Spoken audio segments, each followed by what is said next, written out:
लोग मेमो और मेमोरेंडम के बारे में पढ़ेंगे। मेमो और मेमोरेंडम वर्ड जो है दोनों सेम ही है, एक ही अर्थ में यूज होता है। और मैं आपको बता दूं फॉर योर काइंड इन्फॉर्मेशन, इसे हिंदी में ज्ञापन, नोट, पत्रक, मेमो या स्मृति पत्र या स्मरण लेख आदि के नाम से जाना जाता है। तो मैं आपको बता दूं कि ये एक प्रकार का एक कम्युनिकेशन है, मतलब एक ऑर्गेनाइजेशन के अंदर होता है। जैसे it is a kind of written communication that generally takes place within an organisation. तो चलिए हम इसके बारे में थोड़ा डिटेल में पढ़ेंगे, है ना, कि ये होता क्या है एक्चुअली। अभी it is a brief written communication, एक छोटा सा, ये कह सकते हैं संक्षेप में लिखित संचार होता है, विच इज़ यूजुअली, जो साधारणतया circulated within an organisation. इसको मतलब हमेशा कह सकते हैं एक संगठन के अंदर, किसी कंपनी या ऑर्गेनाइजेशन के अंदर मतलब भेजा और प्राप्त किया जाता है, ठीक है ना। ये रिटन कंटेंट होता है एक। आपके सिलेबस में मेमो है और मेमो से रिलेटेड मल्टीपल चॉइस क्वेश्चंस बनेंगे, लेकिन इस टॉपिक को समझ लेंगे तभी आप इसको सॉल्व कर पाएंगे, जो मल्टीपल चॉइस क्वेश्चंस हैं इस पे। ठीक है, आगे आते हैं कि it is written in memo simplified style. मतलब मेमो लिख रहे हैं तो मेमो से रिलेटेड कुछ सिंप्लीफाइड स्टाइल्स होते हैं, कैसे इसे लिखना है। मतलब इसके लिए कोई हार्ड एंड फास्ट रूल नहीं है। It can be written in any style we can say, right. और आपको करना क्या है कि अभी जो चीज़ें हैं उसको बस ध्यान देना है जो मैं बता रहा हूँ। इट डजेंट इंक्लूड सैल्यूटेशन, इसमें सैल्यूटेशन लिखने की ज़रूरत नहीं होती है। As well as complimentary close, मतलब तारीफ के साथ जो हम सेंटेंसेस पत्र लिखते समय अंत वाली लाइन जो थोड़ा सा लिखते हैं, मतलब कॉम्प्लीमेंट्री क्लोज इसमें नहीं होता है, पत्र में और इसमें थोड़ा अंतर होता है, ठीक है।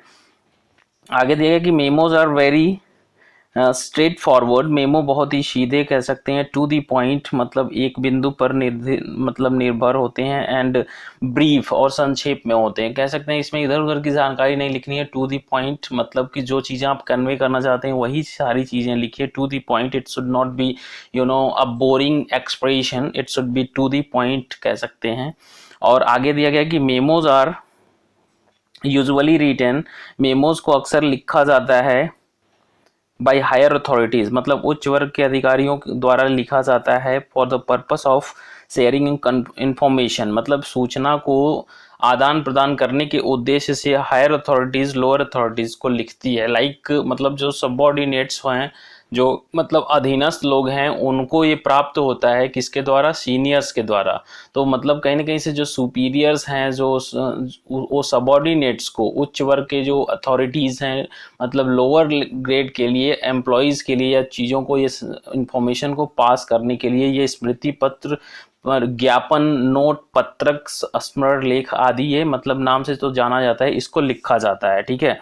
आगे आते हैं, जो मेमो है इट इज़ जनरली, मतलब the memo is use generally in offices, ये दफ्तरों में अक्सर यूज़ होता है। फॉर रूटीन मैटर्स, मतलब रूटीन जो डे टू डे चीज़ें होती हैं, रूटीन मैटर्स के लिए, लाइक ग्रांटिंग ऑफ इंक्रीमेंट्स, जैसे किसी को वेतन में वृद्धि देनी है तो उससे रिलेटेड ज्ञापन आता है, रिटर्न रिकॉर्ड आता है। कन्फर्मेशन इन सर्विसेज, सर्विस में कोई कन्फर्मेशन हो रहा है उससे रिलेटेड चीज़ें बताई जाती हैं इसमें लिख करके। सैलरी एंड लीव एडजस्टमेंट्स, ये सारी चीज़ें जो होती हैं ना, एक मेमो के फॉर्म में मिलती हैं, और ये it generally comes from the higher authorities to the employees, है ना, बेलो। ओके, तो आई थिंक अभी आपको समझ में आया होगा कि मेमो होता क्या है। मेमो देखिए आपको यूनिट 3 में दिया गया, मेमो, ऑफिस ऑर्डर्स और सर्कुलर। मैं आपको सारी चीज़ें बताऊंगा, इस वीडियो में हम लोग मेमो के बारे में पढ़ रहे हैं। चलिए let us come to the topic, like जैसे कि ये कितने प्रकार का होता है ना, टाइप ऑफ मेमोज। अगर हम बात करें मेमो के, on the basis of its purpose, इसके उद्देश्य के आधार पे अगर हम इसकी बात करें तो ये मेनली 3 प्रकार का होता है, ठीक है ना। Memos are of 3 types on the basis of its purpose, right. इस किस पर्पस के लिए इसे लिखा जाता है, अगर उसको ध्यान में रख के देखा जाए तो it may be of 3 types. जो फर्स्ट टाइप है उसको हम बोलते हैं डॉक्यूमेंट्री टाइप का एक मेमो होता है। इसमें जनरली जो है ना, रिकॉर्ड पर्पस के लिए ऑफिस में किसी चीज़ को, सूचना को सुरक्षित रखने के लिए इसे लिखा जाता है, डॉक्यूमेंट तैयार किया जाता है। और इसमें ना ही किसी की तारीफ की जाती है, ना ही किसी को डिग्रेड किया जाता है, ना ही किसी को मतलब पदोन्नति या अवनति कुछ नहीं किया जाता है, राइट। तो ये डॉक्यूमेंटेशन के पर्पस के लिए यूज होता है। This is for the documentation purpose only. तो डियर स्टूडेंट्स, बने रहिए आप लोग गोल्ड क्लासेस के साथ। जो दूसरा जो इसका टाइप होता है ना, on the basis of its purpose वो है कंग्रेचुलेटरी टाइप का, मतलब बधाई पत्र के टाइप का होता है। तो ऐसे जो होते हैं इनका जो लिखने का जो मेन मोटिव होता है ना, अप्रिसिएशन और अप्रेजल के लिए लिखा जाता है, किसी की तारीफ करने के लिए। Employees within an organisation जो होते हैं तो उनकी तारीफ या अप्रिशिएट करने के लिए ये मेमोज मिलते हैं लिखा हुआ, right. Let us come to the third one, that is disciplinary. Discipline शब्द से ही आपको स्पष्ट होता है कि डिसिप्लिन का मतलब होता है अनुशासन बनाए रखना।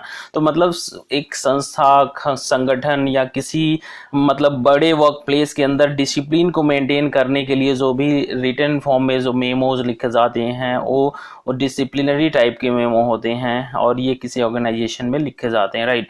चलिए आते हैं, हम बात करते हैं कि इसका जो फॉर्मेट होता है किस फॉर्मेट में हम इसे लिखते हैं। तो आप हमेशा ध्यान दीजिएगा जब भी आप मेमो लिखते हैं ना तो मेमो इन कैपिटल लिखिए, और ये जो बॉक्स आप किनारे किनारे देख रहे हैं ना इस बॉक्स को आप बना लीजिएगा। अगर लिखना पड़े तो इस बार लिखना नहीं, इस बार एमसीक्यू आएगा, मल्टीपल चॉइस क्वेश्चंस, ठीक है। 4 ऑप्शन में से कौन सा सही है उसका मैं वीडियो पार्ट 2 में बनाऊंगा। सभी वीडियो में बना रहा हूँ, और जो भी स्टूडेंट्स थोड़ा सा एक्टिव हैं और जो हमें कमेंट करके बता रहे हैं उनको मैं बता दूं कि फॉर योर काइंड इन्फॉर्मेशन परीक्षा के 1 हफ्ते पहले मैं सारे वीडियोज आपको दूंगा। आपको चिंता करने की जरूरत नहीं है, करना इतना है कि वीडियो से जुड़े रहिए, चैनल से जुड़े रहिए, कनेक्टेड रहिए, सारी चीज़ों अपडेट्स जो मैं वीडियोस देता हूं उसको देखते रहिए। कभी कभी समय के अभाव में डेली वीडियो नहीं दे पाता हूं, लेकिन मुझे पता है कि आपको परीक्षा के 1 हफ्ते पहले मुझे सारी वीडियोस देनी है। आप बने रहिए गोल्ड क्लासेस के साथ, अपना ट्रस्ट और फेथ बनाए रखिए। This is only I want from your side, और मैं आपके लिए मेहनत कर रहा हूँ, ठीक है। तो मेमो जो है हमेशा मेमो लिखते समय इन कैपिटल, बीच में मेमोरेंडम लिख दीजिएगा, ठीक है। फिर मेमो नंबर बनता है, मेमो नंबर आप जैसे भी XYZ जो भी तैयार हो गया यहाँ लिखा जाएगा। फिर 2, ये मेमो किसको जा रहा है उसके लिए पूरा जगह छोड़ा गया है। फ्रॉम, ये किसको जाएगा मतलब कहाँ से जा रहा है, प्रेषक कौन है इसका ये लिखेगा यहाँ पर, मतलब। फिर डेट जो है आपको date you have to mention over here, right. Date लिखने का मैंने फॉर्मेट बताया था, डेट हमेशा जो है ना एक करेक्ट फॉर्मेट में होना चाहिए, it should not be incorrect in any way, otherwise आपका मार्क्स काटेगा, बता दे रहे हैं। सब्जेक्ट जो है यहाँ पर जो दिया गया है ना, subject it should be in the centre. कभी कभी आपको इंस्ट्रक्शंस ऐसे दिए जाते हैं ना कि सेंटर में एकदम सब्जेक्ट लिखना चाहिए, लेफ्ट मार्जिन भी हो सकता है, नॉट एन इश्यू, ठीक है। It should be in the centre if you want to write it, है ना। तो सब्जेक्ट होना चाहिए और किस विषय पर ये आपका मेमो लिखा जा रहा है, it should B right here, okay, this place पे, इसी प्लेस पे सेंटर में रहे तो मच बेटर है, ठीक है। फिर whatever you want to convey you have to write over here in this body section. ये जो 2-3 लाइनें आप देख रहे हैं ना इसमें ही आपको मेमो में क्या कन्वे करना चाहते हैं उसको लिख दीजिएगा। And there should be signature, right. यहाँ पर राइट साइड में दिया गया है, इसको आपको यहाँ पर लिखना है, यहाँ भी लिख सकते हैं, नॉट एन इश्यू, ठीक है। तो ये रहा आपका मेमो का फॉर्मेट यही रहता है। आगे हम एक एग्जाम्पल आपको दिखाते हैं, ये किसी भी बुक से आप एग्जाम्पल्स को देख सकते हैं। डियर स्टूडेंट्स, जहाँ कहीं से भी आपको प्रॉब्लम आ रही है मुझसे पूछिए, कमेंट करके बताइए, I am right there to help you out in the best possible manner I can, okay. चलिए हम बात करते हैं कि इसका जो सिर्फ एग्जाम्पल है, एग्जाम्पल में क्या क्या है जो आपको ध्यान देने योग्य। मेमोरेंडम आप बीच में लिख दीजिए, इसे कैपिटल में भी लिख सकते हैं, इज दैट ओके। फिर हम बात करते हैं मेमो नंबर यहाँ पे होना चाहिए। फिर मैंने बताया था कि 2 सेवा में, ये जिसको जा रहा है मतलब ये ब्रांच मैनेजर को लिखा जा रहा है, कृष्णा बैंक और रजौरी, ये कोई भी नेम ऑफ द एड्रेस है, नॉट एन इश्यू। आप देखिएगा कि कोई भी बुक में सब एग्जांपल्स मिल सकते हैं, मैंने बुक से ही आपको एग्जांपल समझाया है, राइट। अभी देखिए यहाँ पर 2 किसको जा रहा है, ठीक है ना, ये ब्रांच मैनेजर को जा रहा है। फिर अगला है फ्रॉम, कहाँ से जा रहा है, general manager is writing this kind of memo. तो ये चीज हमेशा ध्यान रखिएगा कि ये जो फ्रॉम सेक्शन है, प्रेषक जो भेजने वाला व्यक्ति है ना वो हायर अथॉरिटीज है, कहीं ना कहीं से जनरल मैनेजर ब्रांच मैनेजर से बड़ा होता है, दैट इज वाई फ्रॉम में जनरल मैनेजर है। ये भी कृष्णा बैंक के जनरल मैनेजर हैं, ये लिख रहे हैं कि इसको ब्रांच मैनेजर को। देखिए अंदर हम देखते हैं कि ये लिख के आ रहे हैं ना। फिर ये डेट वगैरह आप इस फॉर्मेट में लिखिएगा, 13 मार्च अगर 2021 रहा है तो 21 लिखिएगा, ये तो पुराना थोड़ा अपडेट है। फिर हम देखते हैं कि subject should be in the centre, मैंने बोला ना ये subject. Extension of probation period of mister Ram Kumar के प्रोबेशन पीरियड को बढ़ाने के संबंध में। ये प्रोबेशन पीरियड ये देखिए होता है, जैसे कोई भी व्यक्ति नौकरी ज्वाइन करता है ना तो शुरू के 1-2 साल में उसको खतरा रहता है कि अगर वो अच्छे से काम नहीं करता है फुल डेडिकेशन के साथ तो जो एम्प्लॉयर है ना उसको नौकरी से निकाल सकता है, या उसके सेटिस्फैक्ट्री वर्क को नहीं देखेगा तो फिर जॉब से उसके लिए मतलब ऐसा लेटर बना सकता है कि he is not fit for the post and he cannot continue, she cannot continue, right? So probation period is the period where your job is temporary, you are not permanent, right? There may be something wrong with you, right? anything can happen against you, right? तो ये है extension period, जिसको मतलब इसे probation period. तो मतलब ये जो जनरल मैनेजर लिख रहे हैं ना, उस मैनेजर को मतलब ब्रांच मैनेजर को, और इसमें बात की जा रही है राम कुमार के प्रोबेशन पीरियड की, तो उस पीरियड को बढ़ाने के संबंध में ये लेटर तैयार हो रहा है, memo letter, right? Mister Ram Kumar cashier ने ज्वाइन किया था प्रोबेशनरी बेसिस पे अपना जॉब इस डेट को, और 1 साल और 6 महीने के लिए ज्वाइन किया था 31/3/2016 तक के लिए। लेकिन यहाँ पर दिखाया गया है कि his work output were not found satisfactory, लेकिन उनका काम जो था ना वो संतोषजनक नहीं रहा है इस मतलब समय के दौरान, और ये पाया गया है या मतलब कि आवश्यक पाया गया है कि इनका प्रोबेशन पीरियड थोड़ा और बढ़ाया जाए 6 मंथ के लिए, in order to be sure कि मतलब ये सही से काम कर रहे हैं कि नहीं है। अदरवाइज प्रोबेशन पीरियड से मैंने बताया ना कि नौकरी से फिर हटाया भी जा सकता है आपको, है ना? अक्सर गवर्नमेंट जॉब भी जिसको मिलता है वो भी प्रोबेशन पीरियड पे 1-2 साल तक रहता है, ठीक है? तो ये रहा, ठीक है? तो इसमें प्रोबेशन पीरियड की बात की गई मिस्टर राम कुमार के, कि अब उनका जो 1.5 साल का था काम, उसमें वो सही से काम नहीं किए हैं, तो अब उनका 6 मंथ और बढ़ाया जाए। जनरल मैनेजर लिख रहा है किसको? ब्रांच मैनेजर को, ठीक है ना?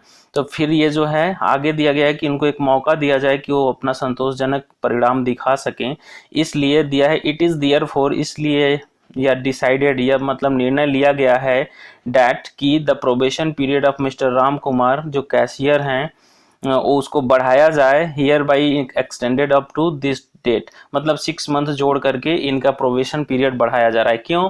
क्योंकि मतलब 1.5 साल में इनका सेटिस्फैक्ट्री वर्क नहीं रहा है। तो इस तरीके से आप लिख सकते हैं, ठीक है? कॉपी 2 कि इसको ये सेम कॉपी किसी और को जा रहा है, तो डिस्ट्रिक्ट मैनेजर को जा रहा है, दिल्ली सर्कल, न्यू दिल्ली को, और ये कौन लिख रहा है? जनरल मैनेजर लिख रहे हैं। तो देखिए राइट साइड में यहाँ पर जनरल मैनेजर को दिखाया गया है ना, तो राइट साइड में ये देखिए राइट कॉर्नर में आप देख रहे हैं कि ये जो जनरल मैनेजर लिखा हुआ है, ठीक है ना, इसको आप जो है देख सकते हैं राइट कॉर्नर में, ओके।